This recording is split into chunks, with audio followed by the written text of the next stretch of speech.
Apa dan siapa pemakai sola scriptura, ya. Saya Pendeta Tan Honai dari Gereja Alkitab Allah Esa Firman Utama Kewu. Pernah dengar sola scriptura? Itu bahasa Itali.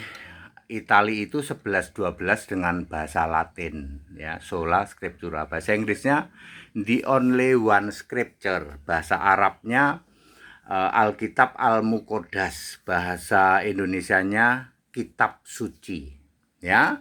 Bahasa Yunaninya agiagrafi, bukan biblos. Bahasa Inggrisnya scripture, bukan Bible, ya. Sola scriptura awal mulanya ketika Protesan, umat-umat yang Protesan memisahkan diri dari Katolik. Katolik itu kan kitabnya banyak. Yang Roma, Katolik Roma itu 75 kitab, Katolik Ortodok itu 85. Jadi umat-umat Protesan ini merasa kami nggak mau pakai Alkitab yang 75 dan 85. Kami mau memisahkan diri, kami mau sola scriptura, hanya 66.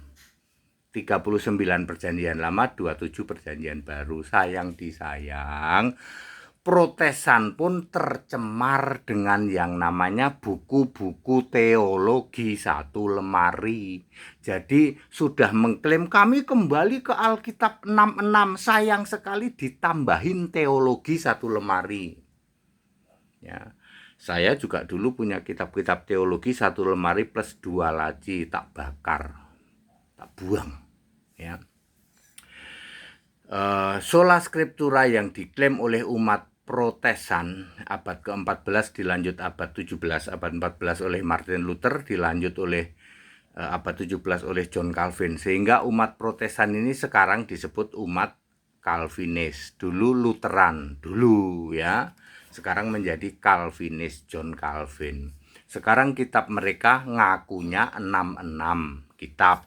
Sayang disayang tercemar Tritunggal.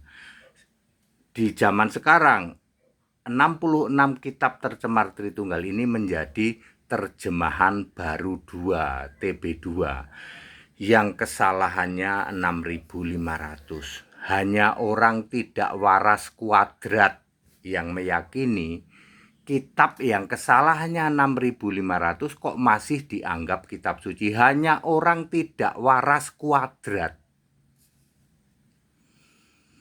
ya. Contoh Kejadian 1 ayat 1, Beresit bara Elohim. Elohim itu gerombolan para Allah. Itu Alkitabnya Protesan tapi tercemar, ya. Yang benar Beresit bara Elah, ya. Ulangan 6 ayat 4, ya. Sema Israel, mereka menyebutnya Adone. Adone itu gerombolan para Tuhan. Yang benar Yahweh. Yohanes 13 ayat 13, aku guru dan tuan, harusnya aku guru dan Tuhan. Yohanes 1 ayat 1, pada mulanya firman. Firman itu artinya Tuhan, F-nya huruf besar. Bukan firman itu artinya sabda. Dan seterusnya, sehingga jumlah kesalahannya dibanding dengan Alkitab yang murni dan konsekuen 6.500. Hanya orang tidak waras kuadrat yang mengimani Alkitab yang tercemar kesalahannya 6.500 kok masih dijadikan kitab suci. Jadi very clear, pemakai sola scriptura yang tercemar adalah kelompok Protesan, ya. Kalau kami orang Kristen sejati ya memakai the only one scripture, ya. Sebenarnya sola scriptura juga boleh, tapi yang nggak tercemar.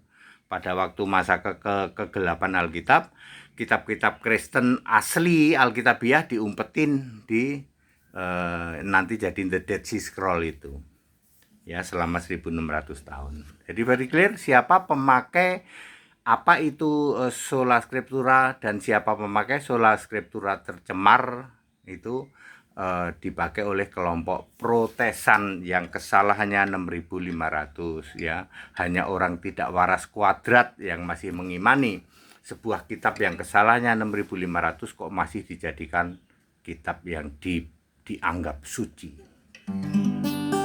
Berfirmanlah Tuhan pada jemaat-Mu. Kami telah siap untuk mendengarkan. Bersabdalah Allah dengan kuasa-Mu. Siapkan diri, siapkan hati. Kuasa firman dari Allah sanggup untuk merubah. Beriman pada Kristus. Firman telah kau sampaikan akan pernah berlalu sampai selamanya. Jadi sola scriptura tercemar diimani oleh kelompok Protesan. Sayang disayang, mereka sih selalu berkoar-koar, kami hanya memakai 66 kitab. Iya, tapi teologinya satu lemari. Bakar itu teologi, seperti yang kami lakukan. Saya lakukan itu. Kitab-kitab teologi saya bakar. Saya hanya memakai Alkitab satu saja. Ya, Alkitab yang murni konsekuen dong, ya, yang ada huruf merah, ada huruf hitam, ya, yang diterjemahkan 247 bahasa dunia, ya. Di situ benar Alkitab, ya. That's it, back to the scripture, kembali ke Alkitab yang benar, ya, yang benar, ya. Jangan pakai Alkitab yang kesalahannya saja 6.500. Hanya orang tidak waras kuadrat yang masih mengimani kitab yang kesalahannya segitu banyak kok masih dianggap suci. Satu salah aja udah gugur itu kitab, ya. That's it, haleluya, amin.